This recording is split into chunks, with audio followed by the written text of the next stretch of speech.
Welcome, everyone, to Inside SMAs podcast, where we turn complex data into crystal clear insights. I'm Ryan Nauman, the Zephyr's market strategist, and your guide through the fascinating world of separately managed accounts. Each month, we dive into the strategies behind the numbers and chat with award winning SMA managers to give you actionable intelligence backed by 4 decades of PSM performance data. So, whether you're an asset manager, advisor, or institutional investor, consider this your VIP access to the SMA universe. Today, we're going to shine a spotlight on Affinity Investment Advisors. During this conversation, we're going to take a deep dive into the firm, their people, and their value equity investing strategy. But first, Inside SMAs is brought to you by Zephyr's PSN. For 4 decades, PSN has been a top resource for investment professionals looking for managed account research and data.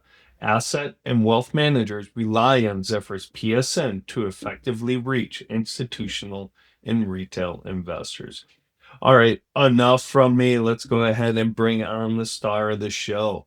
I'd like to give a very warm welcome to Greg Lai. Greg is the CEO and lead portfolio manager at Affinity Investment Advisors. Greg, thank you so much for coming on the show. It's an honor to have you on. Really excited about this conversation to learn more about the firm, your investment strategies, philosophies, and everything else. Can you please tell us a little bit more about yourself and Affinity Investment Advisors? Ryan, it's really great to be here. I'm very excited. Yeah, I started in the industry at PIMCO. Prior to that, was a chemist. I have a degree in chemistry from UCLA. And though PIMCO is known for bonds, I worked in the equity group. So that was in the late 80s. So that puts us on about 37 years running now. Fantastic, Greg. I love that your background is a chemist. Yeah, I mean, some of the skills, or at least the quantitative stuff that we did as a chemist, are really sort of apropos today. Particularly when I started in the business, the quantitative approach was really relatively new, and access to data, particularly earnings and revenue data, that was something that was new, and we sort of added that to the process. And yeah, chemistry is actually the science it's an inexact science, right? They teach you all these rules, and then life actually overrides those rules. Investments is exactly like that. If you followed the rules all the time, you wouldn't really be able to outperform, in my mind. Yeah, that's a very good point. Very good. Hey, if you find the root, you got to find alpha somewhere. If you're following the rules, right? Probably harder to find alpha, I'm assuming. Right. Yeah, many times the rules are made on the past, and so when you have events or new themes or even now technology, the rules aren't going to help you. In fact, they may constrict you. And as we talk about value in the old days when people looked at dividend yield or price to book and they sort of viewed that as value, those old rules don't necessarily apply today. That's a great point. Before I move on, I wish I would have had this conversation a long time ago when I was my kid, so I could have gone to my parents and said, "Hey, I should follow the rules sometimes." Don't kids Yeah. out there. This is about investing. So let's talk about that value approach. I think perfect segue there. You and the affinity team take a value approach to your investment strategies. What's your view on value investing and how do you distinguish it between growth and value? Like you said, years ago was a lot of just dividend investing, you know, some price to book or price to cash flow metrics. But now there's a lot of names out there that are traditionally growth names, names. They give out dividends. It's not like your old grandpa's investing anymore. What's your take? Well, that is the opportunity to some extent, though that does come with some developments when we think about growth and value. Today, the industry views growth and value by benchmarks. There's a growth benchmark, there's a value benchmark, and yes, people think growth is companies that are growing fast, and value is something that's trading at a discount. Think Warren Buffett, right? For us, we have a systematic approach, and we marry what we think is the best parts of hunting for value, though we're not just buying deep value names. And then we marry that with what tends to drive growth companies: earnings momentum, price momentum, revenue momentum. But traditionally, since our DNA is in the institutional world, growth and value are defined by the benchmarks: Russell 1000 growth, Russell 1000 value. The S&P used to be a core benchmark. Today, it's peppered with so many growth stocks that I might even claim that that's more of a growth index. Yeah, that's a very good point. And like you said in previous call, it's interesting. If you look really at the constituents of the Russell 1000 value, it might open some eyes, right? There's some names in there that you brought to my attention that are like, are they really years ago, they might not have been value names. Yeah, and I think that's where we have to be sensitive. It's not an either or, particularly today. The value index is very sector focused. So it has a big exposure to financials, it has a very small exposure to technology. So if you're getting value and you think you're going to own a lot of growth in Nvidia or Apple or things like that, though you touched on that Apple was in the value index for a period of time. The growth index is just, it's like 40% technology and communication services. That is a development because of these cap weighted methodologies. So when stocks do well, they become a bigger part of the index. So when we look at value, we're really looking at trying to find companies that are trading below what we think should be their present value of their future prospects. So we use a dividend discount model, which takes into account growth rates. So that is how Apple could be viewed as a value, because if they have high projected earnings, high growth rate, then effectively you can buy it at a discount. I think if you bought Nvidia a year or so ago at $100, you technically bought it at a discount. Is it a value stock? It could be, and that's actually where we think we have values. We're not constrained by someone's definition of what value or growth should be. I think the investor, particularly SMA holders, they have a perception of what growth is, and they may buy that because they say, I need growth. But they may be over invested in certain sectors because of that benchmark concentration. That's fantastic. Great information there. Kind of a good recapping of that growth versus value. And like you said, it's probably should be more inclusive than exclusive there. And we can have a whole nother conversation about the concentration of value and equal weight versus cap weight. I'm a big proponent now of the equal weight indexes, but we'll save that for another conversation. And we will. Let's talk a little bit more about Affinity Investment Advisors and the makeup of the firm, the number of people, operations. Can you give us a little glimpse into just who makes up the firm? Yeah, well, today when we think about, building firms and we think about the investment industry, our firm is relatively small. And a lot of that has to do with technology, outsourcing. And so we have 6 people here. We have people in compliance. We have an investment team, operations. But for example, a certain amount of compliance and operations, which was done in-house maybe 30 years ago, now is outsourced. And then the technology and our philosophy being a systematic manager, which is really a blend of both quantitative, which I sort of label as unemotional, it's the data. And then you have qualitative, because if it was all about the data, then it would be pretty much that easy. Just get the data, run the portfolio. And we talked earlier that the markets and investments aren't really like that. It's really a marriage of quantitative and qualitative. So I'm the lead portfolio manager. I've been doing this for 30 some odd years. We have a team behind me. A lot of what we do on the fundamental side is to validate what the quant model is putting out. So, and look, the reality is a systematic approach uses the quant model because it points you in the right direction. but it's not perfect, right? It's data. Data tends to lag. So if you have something occurring real time with a company, that data is not going to reflect it. Or if you have a situation like COVID, all data is going to change. It's changing rapidly. So the data that's going into the model that was collected over the prior 3 to 6 months means nothing. The qualitative side helps us just say, hey, is this stock trading at a value relative to its sector or its industry? Does this data make sense? Are the earnings actually growing? And in the accounting world, you have what's called accruables or accrued stuff that impact earnings. Earnings can be managed. So is that growth of earnings really true growth? Was that truly an earnings surprise? So a lot of that is just us taking an eye test. Does this make sense?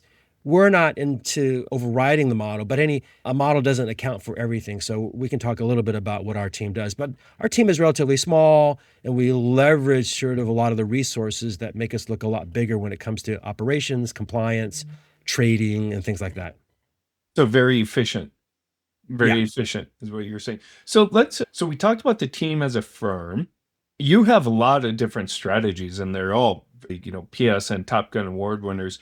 Does your investment management team, do they manage or have a piece of every one of the strategies? Or like, for example, your value equity strategy, is it just a value equity strategy in that investment management team and you yourself focus just on that strategy, or are they across all strategies? So this is what makes it unique is that the team is the same across all the strategies. And here's what is different is the benchmark determines the sector weights, it determines the universe. So if you said, hey, what's the difference between your small cap product and your large cap product? It's not necessarily the PMs, but it's what they're looking at. So small cap universe is the Russell 2000, large cap universe is the Russell 1000, same process. We rank those universes using what we call the affinity score.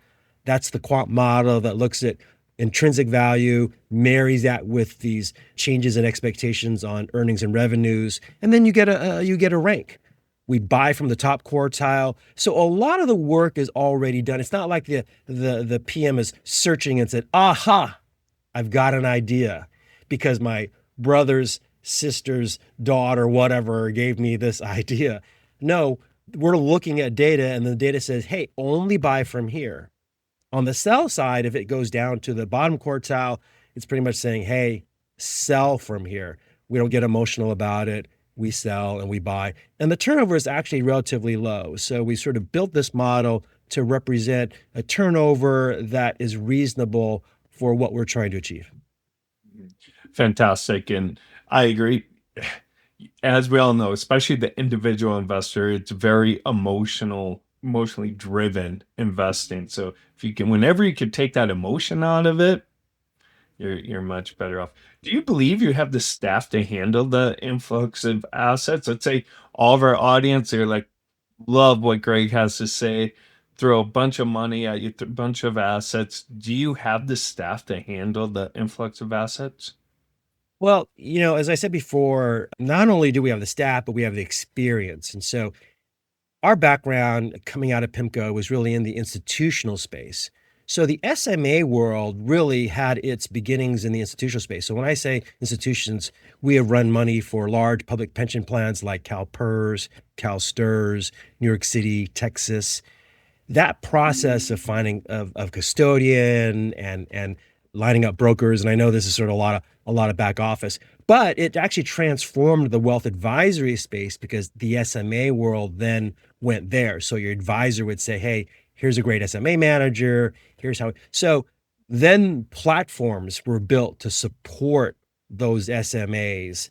So we work on a lot of the platforms, whether it's a wirehouse platform or Schwab.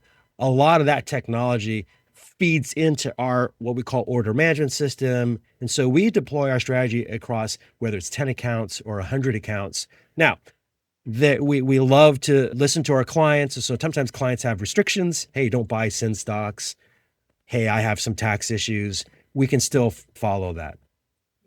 And that's fantastic because that's one of the, we talk to a lot of folks regarding separately managed accounts. And That's one of the big benefits of it, right? And why they like SMAs is you have a little bit more control versus a mutual fund or a ETF. Yeah, and But that's more important today in the tax regime, right? We want to be able to manage taxes.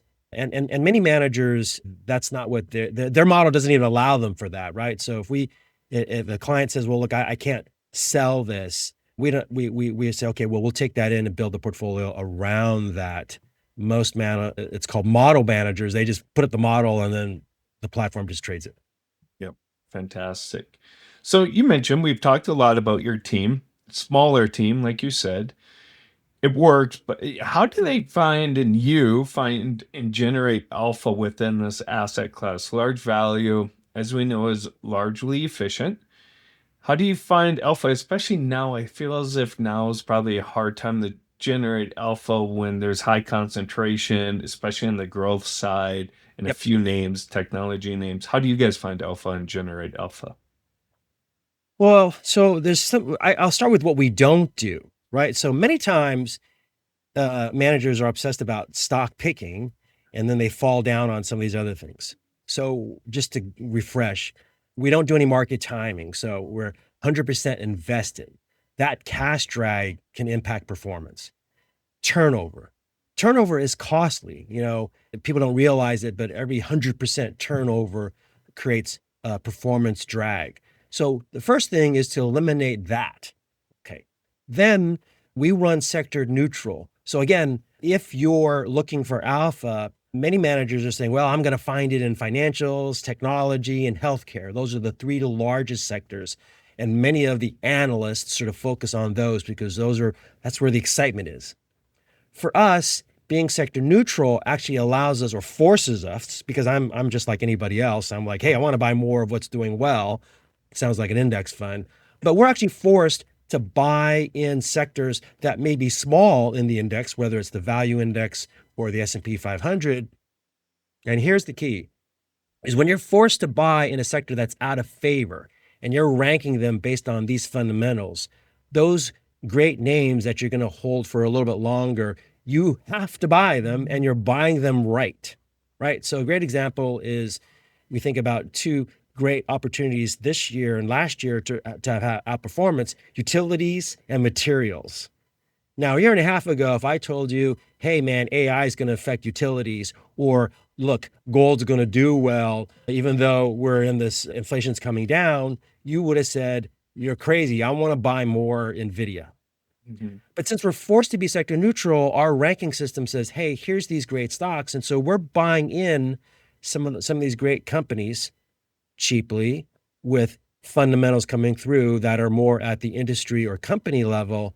And then we're buying them right because everyone's selling them. Energy is a great example of that. Energy's been doing pretty well. It's in the value sector, value benchmark. So one of it is just allowing us the model to work, and then we're really implementing those purchases when everyone's not. And one of the things at PIMCO I learned is when people are selling something, you might want to be a buyer, when there's mass selling. And when there's mass buying, you might want to sell them that, right? So when we think about liquidity in the bond market, we call it convexity. When people want convexity, we sell it. And then when they don't want it, we're buyers of it. It's similar in equities. We want to have an eye towards what people are selling because that will give us an opportunity to get in at a discount. And that's what we're trying to do.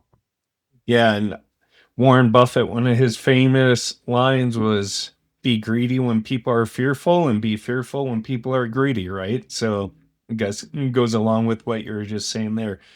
You've talked a lot about your investment philosophy on the value side. Maybe just real quickly, what is that investment philosophy for your value equity strategy and how does it differ from your peers? Assuming you have an understanding, kind of know what your peers are That's a doing there. good question. I think what you're asking is where does it go, right? When someone builds a portfolio, why are you different and how would it affect sort of your asset allocation?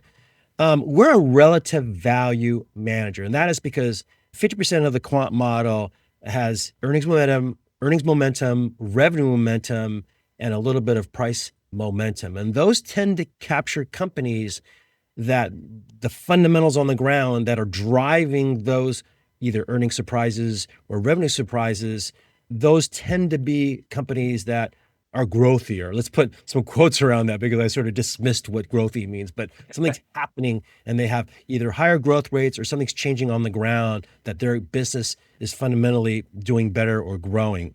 Um, so, and then we marry that with this intrinsic value model. So we tend to be relative value. So allocators would say, well, I have a deep value manager that's taking big bets on deep value. How do I balance that exposure out? I hire a relative value manager, right? So that's sort of what distinguishes us from other managers. We tend to be low turnover. And so today in our value portfolio, there's about 6 or 7 or 8% in value, right? That's not a technology, 6 or 7% in technology in the value index. That's not small. That's not nothing. But the relative value name a year and a half ago in technology was Broadcom, right? It was the semiconductor names. It was Seagate, because no one's talking about those names in the AI space, right? And so our model kind of picked that up. They said, hey, these are selling cheaply. The growth rates look good. So those are some of the names, Dell, Intel, those are the names that we would own as a relative value tech play. So that sets us apart, right? Now, you could be a manager that says, hey, okay, I'm going to buy NVIDIA because I got 8% that I can play with. But NVIDIA in our model was looking overvalued. So it was not a name that we could buy. But Interesting. we could buy Broadcom Yeah. Yeah. Exactly. or Exactly. Oracle. Oracle's a Yeah. classic tech relative value name that no one was talking about and then did extremely well last year. Fantastic. Where do you find market inefficiencies when investing in large value? We talked a little bit about it, but is there like a something that you kind of go to that works well when trying to find market inefficiencies? And like I said, in a efficient Yeah. space. Well, it comes and goes. And so I would be lying to you if I told you, there's a consistent, maybe short-term inefficiency that we can exploit. It really follows the economic cycles. So in 2020, when we underperformed, you're coming into a period of time when prior to that, our model's picking up a lot of earnings momentum, and then COVID hits. And so anything that you thought had earnings now has no earnings, zero earnings, right? So it's very important that it's cyclical when we think about inefficiencies. So there's a time when earnings matter. It's not a time, and earnings don't matter when the market's coming out of a deep downturn and now recovering, because everyone's going to buy deep value stocks. They don't care about the earnings. They care about the valuation. Today, as we get a little more toppy, and we're seeing this in technology, there was sort of throw everything at AI. Well, if you noticed, NVIDIA wasn't really the top performer over the last 12 months because I believe the investor was becoming a little more discriminating. And so now earnings matter. So now this inefficiency you're talking about is in the earnings side. So it kind of rotates and moves around. I don't know if that's the best answer, but I guess for us, we're consistent in how we apply this. So there'll be a time when earnings momentum works. There'll be a time when intrinsic value works. We have both those in the model. So hopefully we can buy the right names at the right time. And that's where price momentum comes in. That's kind of the indicator that something's happening good at that company. A company can say, hey, we're cheap all day long, but if the price is not being recognized, like if you have a great home in your track and you want to sell your home, but the home prices don't really reflect that that's a great home, that's a problem. Great. I'm so glad you brought up consistency. I talk about a lot of my research content, talking to financial advisors. What do you want to focus on when doing a due diligence? And one of the things I come up with, talk a lot about is consistency in performance, but also style. Do you want a manager that's just chasing the flavor of the month? Or do you want a manager that has conviction and consistency in their style? And to me, that's more important. Yeah, that philosophy or that style or that theme might go in and out of favor, but you're consistent and there's conviction. You know what you're getting with that manager. So Yeah, that's critical because and then we learned this on the institutional side. Institutions pick more than one manager. So they don't want another manager to overlap with one of the other ones that they've chosen. So they really want no style drift is sort of what they call that, or be pure to your strategy. I mean, for us too, I will say this, risk management is equally as important. So a lot of the things we do on the stock side is independent, right? So when we think about risk management, it should be orthogonal. That's my science word to the decisions you're making when you're picking a stock, right? So once you pick a stock, then portfolio construction comes in. How much of it do I buy? And why do I buy that much? That has to do with what we call active weights. And we laugh sometimes because, we'll see situations where someone owns a name and they compare their portfolio to the S&P 500, but their name is lower than the index weight, right? So they have actually a negative active weight. And I know this is a little bit sort of esoteric, but we look to have active weights that are manageable, that get us to a tracking area that allows us to manage the risk of the portfolio. What does that mean? That means sometimes you may like a name and you're actually trimming it, not because you don't like it anymore, but because it's become too much, the active weight's too large. And I know you understand this.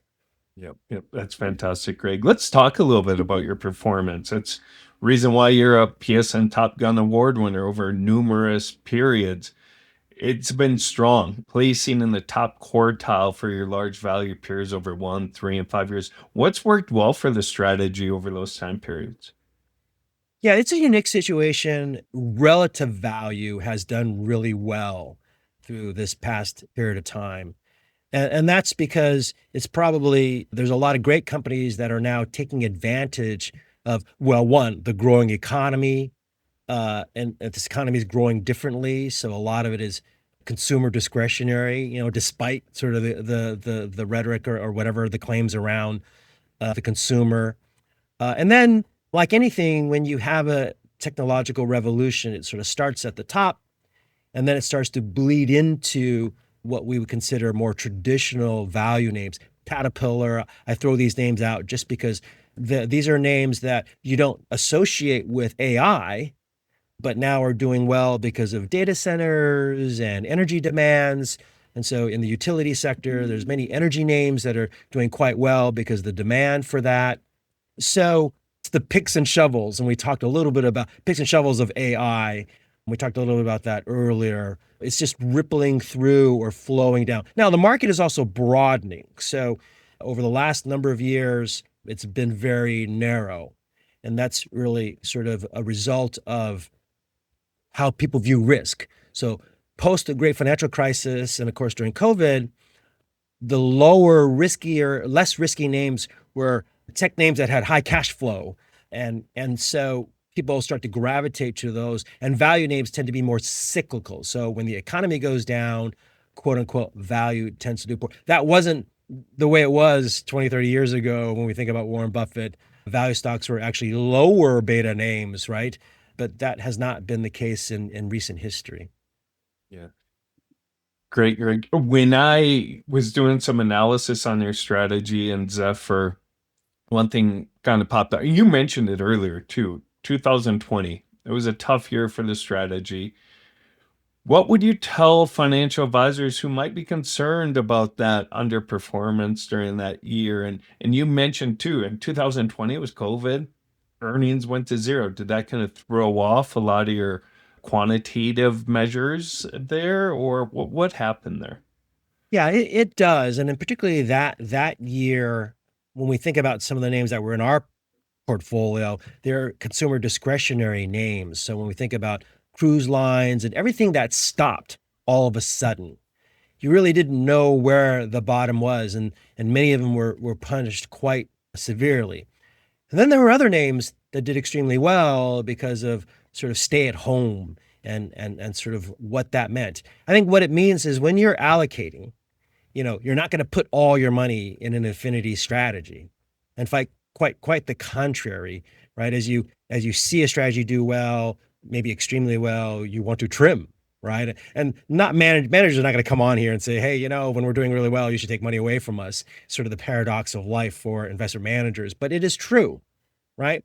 There are forces that are happening in the marketplace that make one strategy do well over another. So being diversified across growth and value. Now, if you held QQQ or one of the growth things, you would be doing well. So no one should expect, but I hear it all the time, that all my choices that I've chosen in my model should do well at any point in time. Quite the contrary. And I chuckle because my wife, she's really good at finding a discount because she knows. So when things go down, she's a buyer, right? She can go to the market or whatever and know that that's trading cheaply. In investments, when things are down, people aren't like, oh, wow, that's at a discount. They're really like, oh, I should sell it. At the very least, you should not do that, right? But that's a hard thing. Yeah, you're exactly very emotional, like you said at the beginning, right? And it is a tough thing, but that's if your investors are able to withstand it and are long term, a great time to dollar cost average back in and add to your position as well. Yes, absolutely. And the exact opposite occurs, right? People want to buy more of what does well, and we're sort of caught in that cycle now, and that maybe that's okay because some of those great names have future earnings growth to support it. But look, I love Big Macs, but if I was forced to eat more Big Macs because I love Big Macs, what would happen? There's a risk return there, right? Yeah, Great. there is. A big, in that case, a really big risk for the unit of return. Let's talk about that. Perfect segue to return per unit of risk. You just talked about, risk management, how important it is, how you manage risk in active share and active holdings. According to, Zephyr, you and your team, you've done a very good job of limiting risk, and that's evidenced by like a Sharp ratio, high Sortino ratio, pain ratios, whatever metric you like. You're high within your peers. You rank well within your peers. Is that an objective within your investment thesis, or is it just a result of? No, it's an objective and it's equal. So equally high in finding great stocks is managing risk. And so one of the things I did learn at PIMCO was optimization. So when we think about the portfolio, we want to have the highest active share and the lowest tracking error, or at least modest tracking error for the outperformance we want to target, right? And so where does that tracking error come from? And so I highlighted a couple of things. One is market timing. So if you drag cash, sector overweights or underweights is a big way to contribute to tracking error. And so we eliminate that because we just want to be stock pickers. And so we take any of that market timing and that sector timing out. So that's number one. And those are very easy steps, though, that would constrain your stock picking if you said, look, I love energy stocks and I want to buy all energy stocks. So that's why we have our model.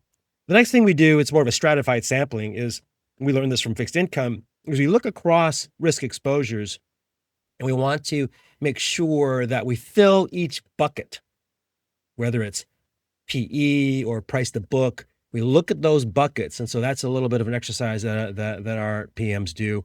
Now, you can also control risk by number of names. And so we have about 55 names. We manage the active risk to be somewhere around 1.5% on average, right? Sometimes managers, they have a huge active weight in one name and very small active weights in others. That's actually an output of a aura optimizer, and we can do a thing on that. But those type of optimization programs are linear optimizers, and they do some funky things. So we want to back into a tracking error and then have all that tracking error hopefully be driven by stock picking. Then we let our model work. And our model, if there's only one takeaway for you, Ryan, today, is that we're really trying to buy forward PE. We want to have a lower forward PE and a growth rate in earnings that is equal to the benchmark. If we can do that, then we're maximizing the dollars that we spend on future growth. That's a perfect takeaway, Greg. Perfect. Fantastic. And I love this talk of and different analytics like tracking error and stuff like that. It feels like sometimes in this industry now, a lot of times we're getting away from those analytics. So it's good that you're Well, bringing it back and I was talking told about by one of our institutional CIOs that you can't pay the bills with low tracking error. So that is a problem too, right? You can have a great information ratio, but that doesn't pay the bills if your tracking error is super low. it. Yeah. Yeah. Lastly, Greg, let's finish talk about your weightings. You talked about sector weightings. You don't make a big, bet on the sector weightings, and you follow the indexes per se, but your largest weighting according to PSN is in financials. Why is that? Why do you like financials? Some people might, and now those are regional banks that had the issue, in 2025. What is it that you like about financials? So that financial weight is actually the weight in the index. So we don't have a take on financials. Now, we don't rebalance the portfolio every day. So sometimes we're a little bit overweighted. That's a good thing if our stocks are doing well. So we're sort of letting those windows run a little, and then we'll trim that back to the appropriate sector weight. So that is really a result of how Russell constructs their indices, and they look at price to book and they look at some earning stuff. So right now, financials have that low price to book relative to what is in the growth index. Now they actually do one other thing, which is where we have a problem too, is they split those growth and value indices by capitalization. So the growth index has large mega cap growth names and it has less names, and the value index has more names. So, but I think just to answer your question, financials have been left out, I guess, is one way to look at it. They haven't participated. And so I think in an environment where you have a higher GDP or you have an economy that surprises to the upside, financials are going to participate because they are really sort of the engine that provides the growth capital. So lending and interest rates go up. So what we call net interest margin comes in for financials. So it's not a bad place to have some of your assets. Now, the growth index, no financials. So that's the problem with that is now you have nothing. Yes. Very good point. Good information there, Greg. Let's finish. You talked about really, going back in time, you managed money for some of the largest endowments and pensions out there. And so I'm sure that probably had something to do with you choosing the SMA route. But why did you and your firm decide to offer those investment strategies that you have as a SMA? Yeah. Great question. And it has a little to do with my DNA. My father was an advisor at Dean Witter Morgan Stanley.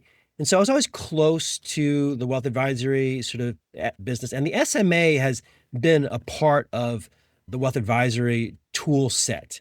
It's kind of grown and waned, if you will.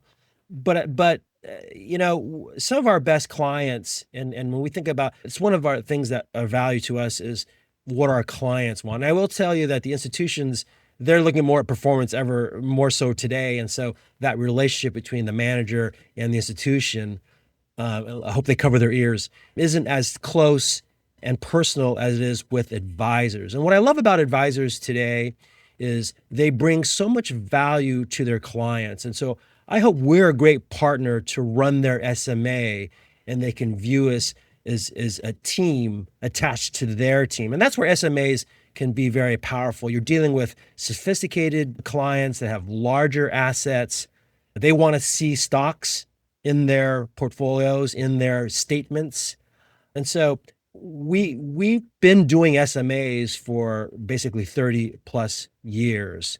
And so being able to cater to advisors and particularly wealth advisory space in this new world, where technology makes SMA much easier than it was before. There was a lot of paperwork and just as an anecdote, in the early days, they would get all the proxies and all the annual reports.